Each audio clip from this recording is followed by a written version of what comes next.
It'll be fun. Hello, welcome to Mystery Mondays, Volume 11. Sorry it's a little dark in here. I forgot to turn on my other light, but I'm sure it'll be fine. And I have a rowdy dog in here and an awake grandson. Anyway, please subscribe, hit your like button, and as always, feel free to comment. See if I can get my tongue untangled here. Been kind of tired today. Most, if not all, people now know the medical examiner's office in Florida has ruled Brian Laundrie's death a suicide by gunshot. The medical examiner's office stated they will not make their autopsy report public, quote, until the law enforcement investigation is complete, end quote. Per family friend and attorney Steve Bertolino, Brian's parents discovered one of their handguns was missing from its case on September the 17th when they were surrendering all their guns to law enforcement the day they reported Brian missing. To me, this explains why his parents, unlike a lot of people, including myself, seemed so certain that he was suicidal when he left their home and failed to return. Though, of course, I did know that suicide was definitely a possibility in his case. Bertolino also said he is unsure if a gun was found near Brian's remains or his possessions. Even without finding a gun in the area his remains and belongings were found in, a forensic anthropologist could rule his death a suicide by gun, which they did, a gunshot to the head, suicide, and his remains had been turned over to a forensic anthropologist. Sorry about the fussy grandkid. I don't think he's really supposed to be playing, but he's like, I can hear you back there, Grandma. What are you doing? Yeah, he's watching the dog now. And y'all probably hear him laughing at the dog. So, on November 18, 2021, Oklahoma station K4 did a news report about missing Indigenous transgender woman Aubrey Dameron. However, reading this story, I wrote so far because I was doing this obviously as I was reading it. But definitely the only thing that I saw no new information in the story, but the story was reported, I want to say November the 18th or 23rd or something like that. But yeah, the story had no real new information, but I want to bring her back to people's minds. Aubrey Dameron, missing Indigenous transgender woman from Grove, Oklahoma, been missing since March, I believe, of 2019. I could be wrong about that. If I am, I'm very sorry. But what I did note about this story by K4 that they did concerning Aubrey Dameron was that whoever typed up the story only spelled her last name correctly the first few times, and then they started spelling it Daneron instead of Dameron, for some reason.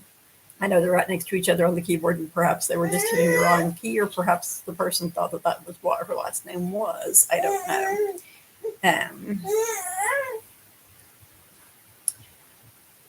And it did note in the story that her uncle believes one day someone who has heard what actually happened to Aubrey or someone involved in her disappearance and possibly her death will come forward and blow everything open. Those were not his exact words, but that's the gist of what the story said that he said. Anyone with information about what happened to Aubrey Dameron needs to contact the FBI by calling 1-800-CALL-FBI or contact the Cherokee Nation Marshal Service at 918-207-3800. And in the description for my video, I listed all of the websites and phone numbers, email addresses that people might need to contact authorities concerning any of the cases that I'm talking about today.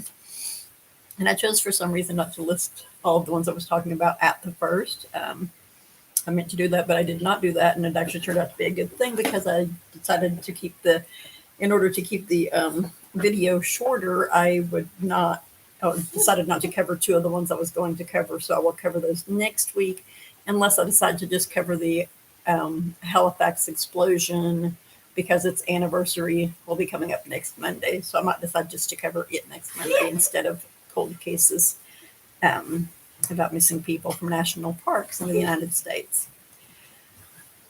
The family of Joel Thomason, an Army reservist who went missing on September 11, 2021, ironically, while hiking in Yosemite National Park, has planned a memorial service in his honor to take place December 4th, 2021. Thank you for the like.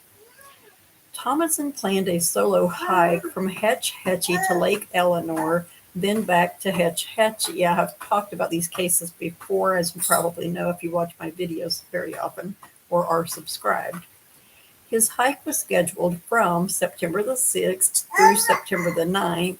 He was last seen by a park ranger at about 5 p.m. on September 6th as he was completing the steep traverse above O'Shaughnessy's Dam. Now, that was some information that I found when I was looking up stuff yesterday that I had not heard before, was that he was last seen by a park ranger near O'Shaughnessy's Dam. The dates his hike was planned for fall from a Monday to a Thursday, and he had Army Reserve drills that coming weekend. He had never missed drills before, but the park officials thought he may have chose to extend his hike and gone to Cherry Lake or somewhere to the north or east of Lake Eleanor. Now, I saw on a Facebook page his fellow reservist and his family members stated that he would not have he would never have skipped the drill. But I discovered some new information concerning his case that causes me to think that perhaps he might have decided to stay longer. And I feel like the park officials knew that information, and that's why they said that. They searched for him extensively, a whole lot. A lot of Army National Guard and reservist people came out to help search for him, as well as park rangers and other people. But they did not find him or any of his gear or equipment. And I noted that, he is the hiker who had the inflatable bright red kayak. So I would think that someone would that would be the first thing that someone would possibly spot. And I also have some additional notes on that here in a minute. A GoFundMe account is set up to help with funds for his wife and 2-year-old son. Since he is still just listed missing and is not considered to be dead, she can't collect funds to help pay for the memorial service or to help pay her bills and such. And having a young 2-year-old son, that's a lot of expenses that you have to, if she works, she has to pay daycare, and that's pretty expensive. A story from November 23rd says Joel's dad continues searching for him off of hiking trails, and park rangers also continue looking for him. I say they need to search all around those lakes, Lake Eleanor, and I believe there's another lake that's named later on, I believe. And if there are creeks or rivers in the area, and I'm sure that there are, well, what I said is I say they need to search all around those lakes, and if there are creeks or rivers in those areas, search all along them. Follow the creeks and rivers, because he did have that bright red kayak. Follow the creeks and rivers, take a kayak yourself if you have to, if you need to, which you probably would. Because he did have that bright red kayak with him, and I feel like he got swept away by the river, quite possibly. Thomason's dad holds out hope his son is still alive and has made more than 16 trips to Yosemite National Park to look for him with other searchers since September 11, 2021, which is when he was reported missing. I was going to say something else that I thought of, and now I have forgotten what it was because I finished my sentence. But On November 17, Joel's dad hiked 11 miles with a group to Gravel Pit Lake. Oh, that's what it was. I was going to say that his father has also said, he said he holds out hope that he is alive, but he also realizes that it's possible he is not. And if he is not alive, he wants to recover his body to bring back so that his wife and son can have closure and they can actually have a body to bury. That's what it was I was going to say, but yes. On November 17, his father hiked 11 miles with a group to Gravel Pit Lake, which is the other lake I was thinking of a while ago. I said they should search around, which I'm sure they did. He says the Park Service now focuses their searches on the trails in the park. He thinks Joel probably went off trail because of his military background and his familiarity with the area. He said the park is like him and his son's backyard.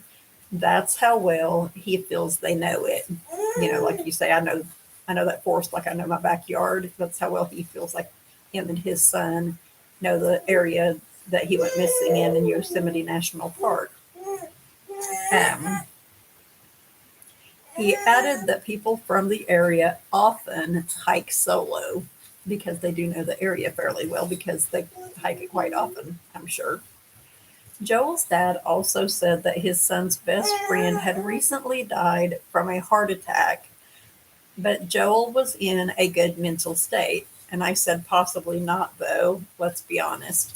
And this is why I I think possibly he had spoke to some of the rangers and told them what was going on in his life, and possibly that's why they believed that maybe he chose to extend his hiking trip, whereas his fellow reservists did not feel like he did.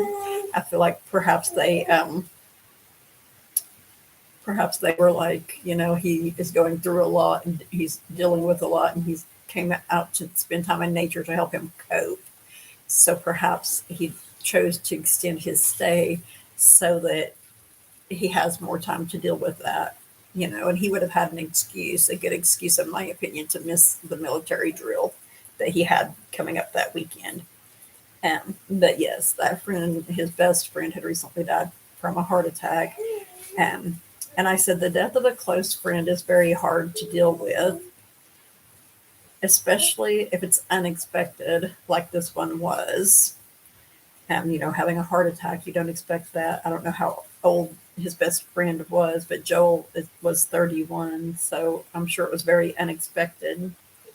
He had another close friend who died 10 years ago in a fishing accident. His dad said he also went backpacking after that occurred to clear his head. So that was something he had done before. His dad feels his doing this was not odd, out of character, or out of depression. I feel like he was possibly depressed, but he went out into nature to try to help himself overcome that depression. As I said, dealing with the death of a close friend, especially when it's an unexpected death, is very, very difficult. Joel Thomason planned to fish in the Lake Eleanor area. He is described as 5 foot 10 inches tall with buzz cut brown hair and army cut. The gear he had with him includes a yellow and gray Kelty brand backpack, a bright green sleeping bag, which I believe is a mummy style sleeping bag, if I recall right from what I read in other articles, a blue/green hammock, which either means it's blue or green or means it's blue and green. Sometimes the sites put the slash for it's either this or that. He had tan or blue zip-off pants and that bright red inflatable kayak, which I feel like is probably the thing that people would spot the easiest that he had on him, although possibly also the yellow and gray Kelty backpack, depending on how much of it is yellow.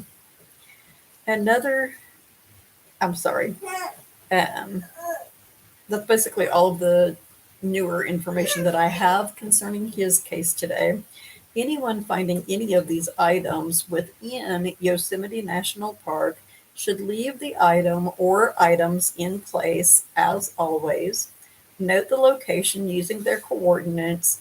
Take pictures and notify Yosemite Search and Yosemite Search and Rescue at yosemite.search.rescue@gmail.com or 209-238-7046. And I have this information listed in the description. This time I'll put the numbers with the story because somebody had said on another blog that they listed the things at the top so they'd be easier for people to spot, but then people didn't know which story they went with. And I was like, oh, right. Okay, so I'll go back to doing it that way. I had done it the other way last week.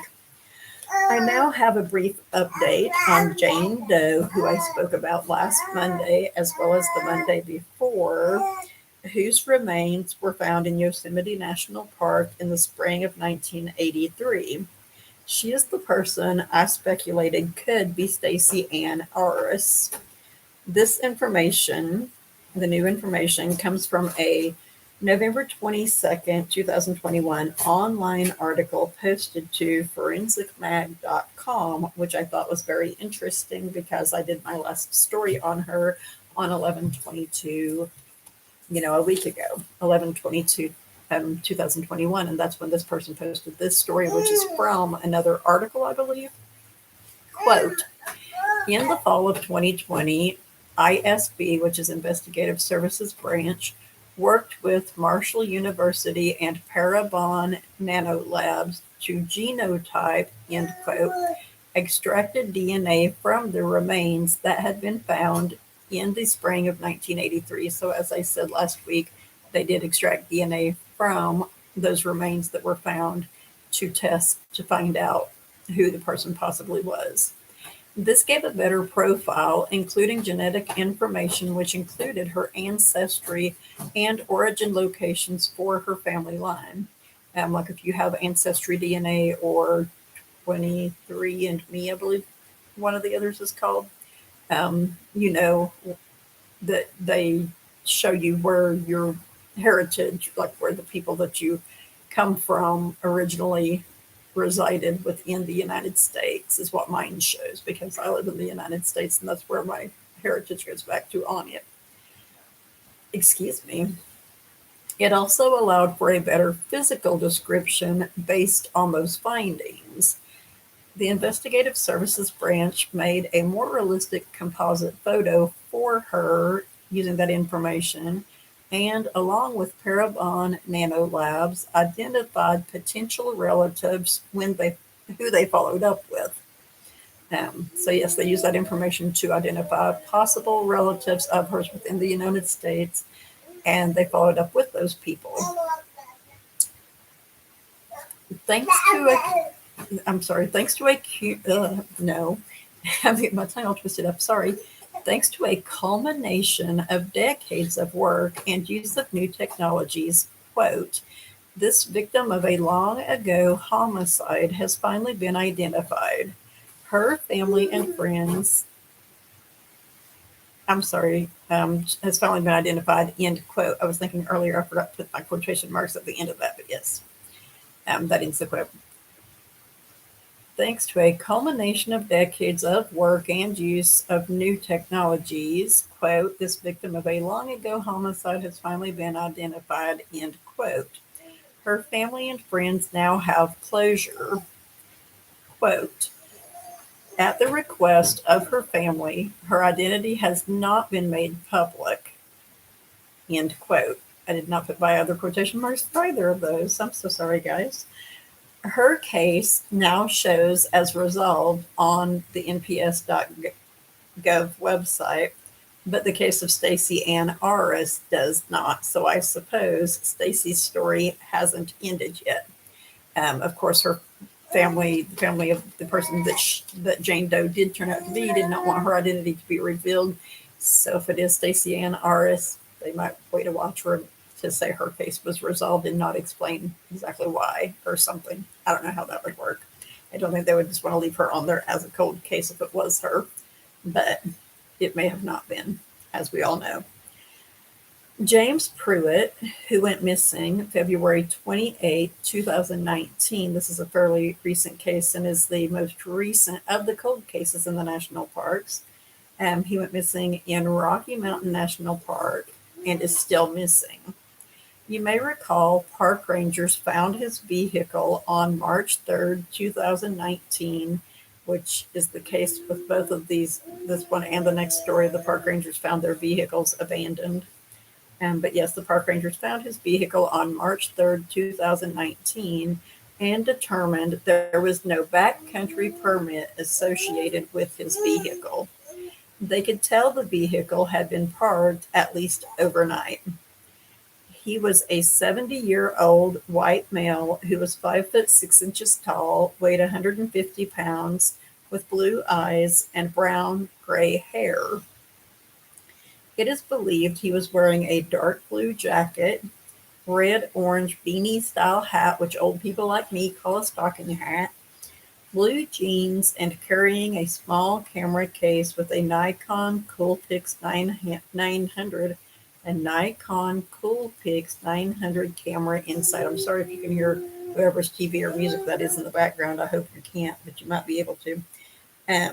It occurred to me, one of my kids told me that the beanie hats are not like stocking hats because stocking hats are typically fold up and have a deal on the, like the side or whatever, and the beanie hats you just pull down straight, and they don't have the folded over part unless it's too big and you fold it over.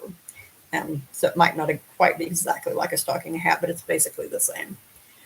Upon finding James's vehicle, the Park Service contacted his family, who confirmed he did not intend to stay in the park overnight. They last heard from him on February the 28th, 2019. He had set out from goodness, did I mention I'm tired? I don't know why. But he had set out from the Glacier Gorge parking lot on that day for a hike, but nobody knew where he planned to hike to.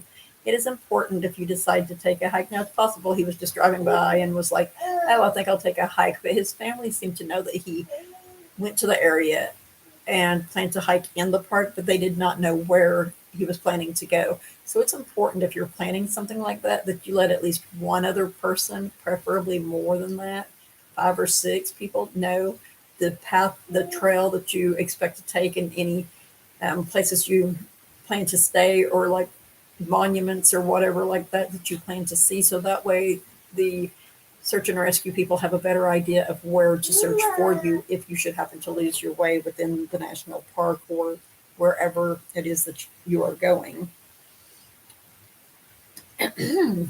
Excuse me. An extensive search went on in the area for 8 days looking for him. Then, due to lack of clues and extreme winter conditions, I understand a blizzard moved in about March the 1st or the 2nd. I read that a couple of different places, that there was a blizzard that moved into the national park on March the 1st or the 2nd of that year.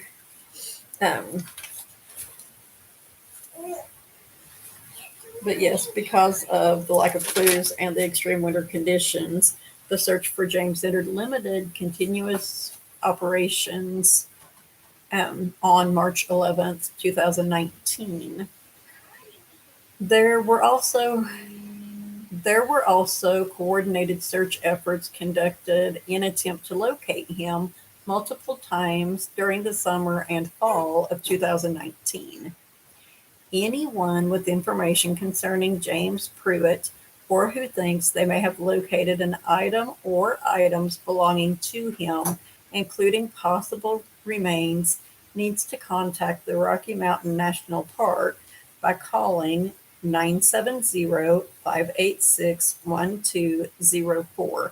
And as always, I have this information in my description now. I'm trying to remember. Yes, he's the one that was 70 years old when he went missing. And they can also call or text the National Park Service Investigative Services Branch tip line at 888-653-0009 or email them at nps_isb@nps.gov. And as I said, all of this information is listed in my blog description section. I started doing that a few videos back so that the numbers would be there for people, and websites and email addresses and such would be there for people to use if they do find something or believe they have information concerning one of these cold case missing persons cases or more recent missing persons cases even. If you do find an item or items you think I'm sorry, I am so tired and tongue twisted. If you do find an item or items you think may belong to a missing person or that seem to have been left behind by a hiker, something that looks like it's been abandoned and sitting there a while, please leave them in place where you found them. Note their location using your coordinates, take photos, and notify the park you are hiking in or the National Park Service. Information for doing so, as I stated, is listed in the description section of my Mystery Mondays vlogs, starting with number 7. Was when I started listing that information. And I do realize that I made this statement more than once in this video, but it's important that people know that that's what you need to do. I didn't list the information concerning to leave the stuff in place, I don't think, in the description for this one, but it is in the description for some of the others. I'm pretty sure it's in number 10. And so the last case that I'm going to be discussing today is the case of, and I spelled his name wrong the last time that I did his case, and I'm sure pronounced it wrong, because according to his Facebook page and to some of the other information on the internet, his name is actually spelled wrong on nps.gov on his information about him being missing. But this is the case. It's another vehicle that was found, is how they found out that he was missing. He may not have actually been in the park, but it is believed that that's where he went. But this is the case of John Hyun Won. When I did it before, I pronounced it Jong Hyun because it shows that it has an O in it on the nps.gov website, but his Facebook page, which has his picture and several other stories that you can find on the internet, have it actually spelled Hyun. So it's actually Jong Hyun Won. He was reported missing in Arizona within the Grand Canyon National Park. Somebody wants to know if I know what the GoFundMe is called. They say they missed it. And actually, I do not know what it is called, but I'm thinking you can probably go on Facebook and search Joel Thomason's name. I should have written down the name of the lady that did the GoFundMe account, but his wife's name, I am almost certain, is Amanda Thomason, and her name should be on it also. So the GoFundMe account, I'm pretty sure, is you would be able to find by looking up either Amanda Thomason or Joel Thomason. And his name is in the description for the video if you need to know how to spell that last name. I'm sorry, I just now saw that comment. But now back to Jung Hyun Won. He went missing in Arizona within the Grand Canyon National Park. He was reported missing, within the Grand Canyon National Park after his white Toyota Camry was found abandoned at Moran Point on September 17th, 2017. His car was previously seen near the New Hants Trailhead, which is in the same general area from what I understand. He was 45 years old, of Asian descent. He was 5'7", weighed 121 pounds, with brown eyes and black hair. Jung Hyun lived in Los Angeles, California, and had no known plans to go to either the park or Arizona. And I'm pretty sure that he's Korean from something that I saw previously. Wow. Okay. But because nobody knew that or because he didn't have plans, as far as anyone knew, to go to Arizona or the park, there is no information concerning what he may have been wearing or gear that he may have had with him. So there's none of that information concerning his case, which would make it harder to locate him. But it's also possible he had car trouble, pulled his car off the side of the road. Someone came along and offered him a ride, and he took the ride, and then something happened to him. It's hard to say for sure what happened in his case, but it is believed that since he was parked near a trailhead, that he pulled off and decided to take a hike. Um, and he was also a student at New York University, an online student, I believe, unless they had a campus in Los Angeles, California, which I don't know whether they would or not. He did have a Facebook profile, which seems to me to be extremely private. It doesn't show any friends, and it only shows a profile picture and a cover photo, which at one point, if I were not my own friend, if I was not me, if somebody looked at my account who was not my friend, that would have been all they would have been able to see, because I severely privatized mine because of an ex-boyfriend at one point in time. So yeah, his, to me, extreme appears to be extremely private, but that doesn't necessarily mean anything, as people need to be very cautious on social media sometimes.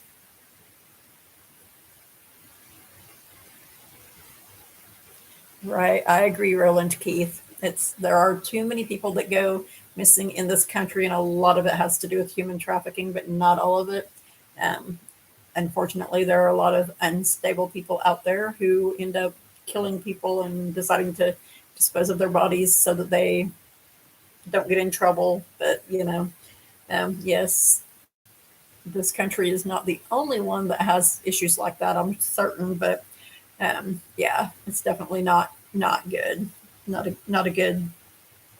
It's not good when people are dying and going missing and not being able to be found because they did get killed, and their family is unable to bury their body or even know for certain what has happened to them. I grew up in Arkansas, Northwest Arkansas, and I'm going to embarrass myself because I'm not going to remember her last name, but the story of Amber, who went missing, that the Amber Alert thing is now for. Um, can't believe I cannot think of her last name. But yeah, um, that was just like, it's like you got to keep your kids with you and keep an eye on them real thoroughly. And every person you see that drives a small white pickup with a camper shell, or a white pickup with a camper shell, which my dad had one at the time, which he took the camper shell off of, because it's like everyone sees someone driving a white pickup with a camper shell on it, and they're like, you grabbed that little girl, at the baseball park in Alma, I believe it was. But yeah, it's definitely not safe. A lot of people would say, like my forensics instructors would say, it's more safe than not safe, but still be cautious, is what they would say. Um, but yeah, 600,000 individuals. That is super, super sad. But yeah, I finished with the cases that I had intended to do. I was also planning to talk about, and this is why their names are in my description, I was planning to discuss the cases of Peter Jackson and Floyd E. Roberts III. I want to say Floyd's is one of the ones that I thought was really mysterious, but he may not be the one I'm thinking of. I didn't look back into his case at this time. But I had planned to cover two more cases today, but in order to keep the vlog shorter, but I got real chatty and answered some questions, so it's not real short anyway. But I hope that you all appreciate what I am doing, and that you share this with other people so that they can view it and get more knowledge about these cases, and hopefully some of them can get solved, in addition to the Jane Doe one, which I talked about now 3 times in a row. Not saying that I was responsible for anything to do with it getting resolved, but I was glad to hear that it had been resolved finally. But yeah, so I decided, in order to keep the video short, I would discuss the cases of Peter Jackson and Floyd E. Roberts III. next Monday. But as I said a while ago, after that I got the ship Mont Blanc in my head and was trying to think of what the other ship was that was involved in the Halifax explosion. So I looked that up and was reminded that that anniversary falls on December the 6th. So I may choose to just do a blog about that next Monday instead of doing this cold case missing persons stuff or missing persons in general, crime type stuff. Do a little history vlog.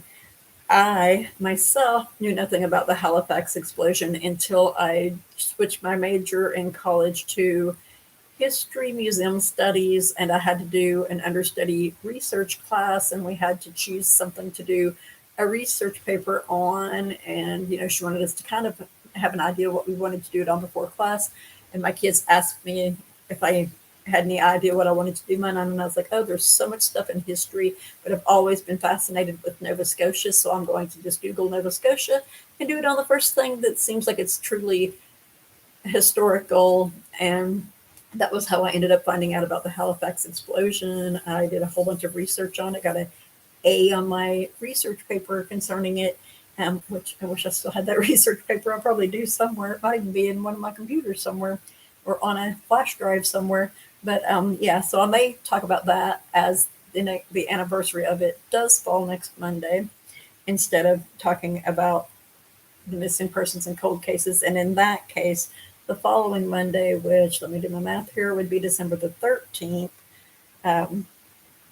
I would talk about the case of Peter Jackson and Floyd E. Roberts III, any new information on the more recent cases that I've been covering, including Joel Thomason's. I was really hoping that he was in a cave out there in the forest or something, but I'm thinking that he probably got swept away in his red kayak, sadly. So I'm undecided right now as to what I am going to do next Monday's vlog on. If any of you guys would prefer me to continue talking about this sort of stuff over doing the Halifax explosion one, or if there are some of you out there who don't know anything at all about the Halifax explosion and are like, I want to hear more about that. The ships were the Mont Blanc and the Emo, or SS Emo, and SS Mont Blanc for that matter. Comment and let me know which you would rather that I do it on, and that will be what I will do it on. And I can always do something on the Halifax explosion at a later time, or just do a video on it separate from my Mystery Monday stuff, because I do have a research section on my blog.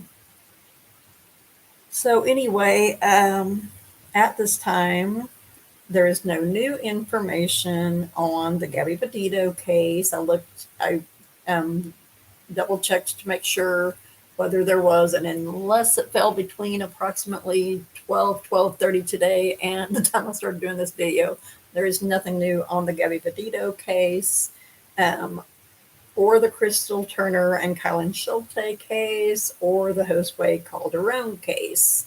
I was hoping that there would be something on some of those. I know that they had subpoenaed to get information about cell towers concerning the Crystal Turner and Kylan Schulte murders. And I was really hoping that something would come of that, and hoping that it would be like they would have a good suspect and more information on what, like who was in the area and stuff like that, which they may have more information on who was in the area and not just not be telling us, because they don't want that person to know that they know they were in that area, or those people or whatever. But I was hoping, that would be resolved by the end of this month, which is tomorrow. So probably it's not going to be. If that should happen, I might make a special video talking about it. But thank you all for watching. I'm sorry I probably didn't see your comments right when you made them, because I'm doing this on my laptop and it's not got the biggest screen in the world, and I'm kind of old, and even wearing glasses, it's hard for me to see stuff sometimes. But I do appreciate the comments. I appreciate the likes. I appreciate people subscribing. Appreciate people sharing on social media so that I can get more of an audience. But so yes, thank you all for watching, and have a great whatever time of night or day it is in your part of the world. Stay safe and stay positive. And I am going to go ahead and go.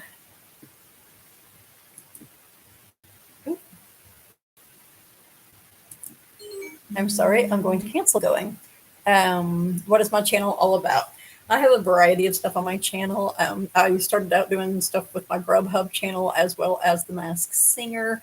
It doesn't really have a concentration at this time, but the two main things that I am doing my channel about right now are the episodes of the Masked Singer, which I've kind of been talking about Alter Ego also because it comes on after the Masked Singer right now, as well as these cold cases. I have different sections, I guess you call them, within my channel, and this one is called Mystery Mondays. So when the Gabby Petito case came about, as with a lot of other people, like I did not realize that there were so many people who had gone missing in our national parks that are still missing. So that was kind of what I wanted to focus on, was the people that are missing in national parks. And I did find a list of 13 people that are missing in Yosemite, which includes, I believe, one case that is not yet on the cold cases thing. And I also have videos on there about truck driver training school that I went to back in 2018, and a wide variety of things. But right now, there's videos of my pets. But yeah, right now I'm concentrating mostly on the Mystery Mondays. Definitely on the Mystery Mondays, as well as the Masked Singer, and kind of Alter Ego along with that. But I also have some that I did on research, which I was trying to do a little bit of research concerning medical conditions that I thought maybe people would be interested in.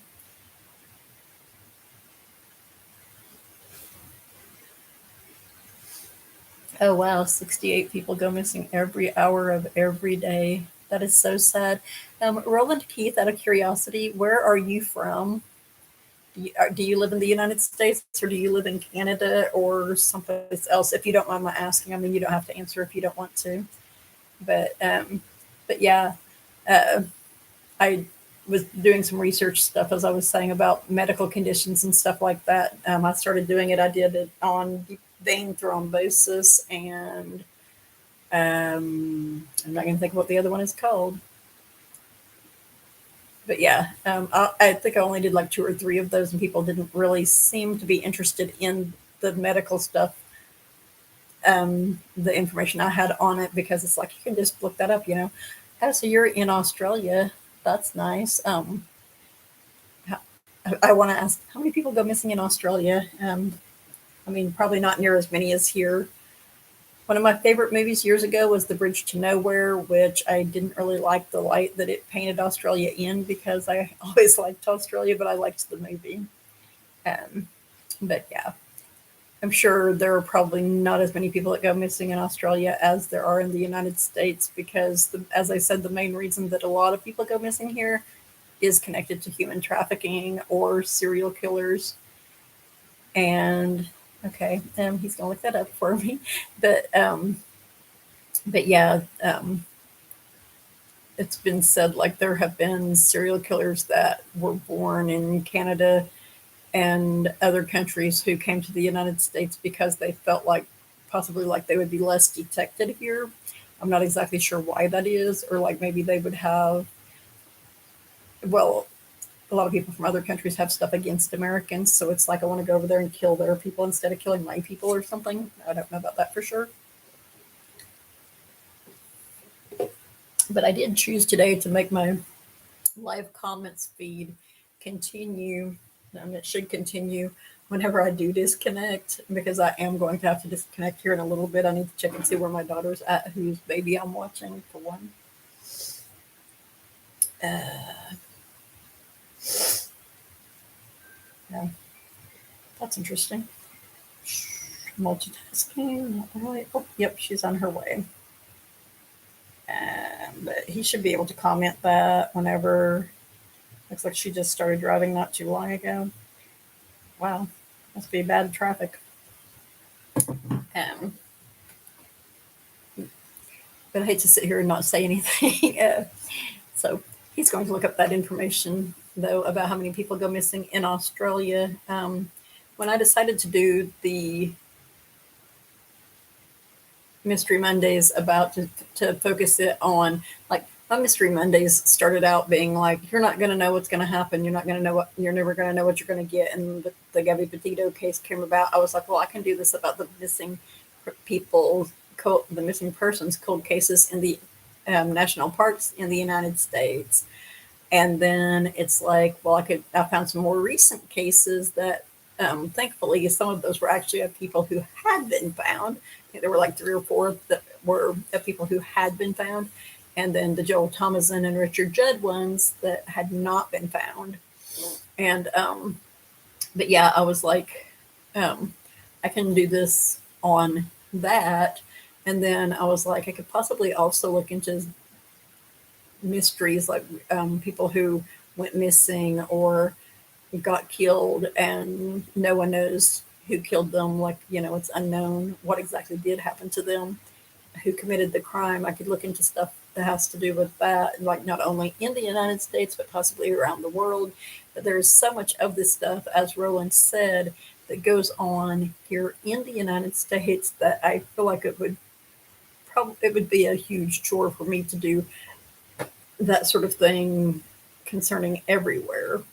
Um, but I am going to have to go here in a little bit because, okay, he says from what he can see, the number is 38,000 per year. So it works out to be about 4 people per hour. So it's significantly less than go missing in the United States.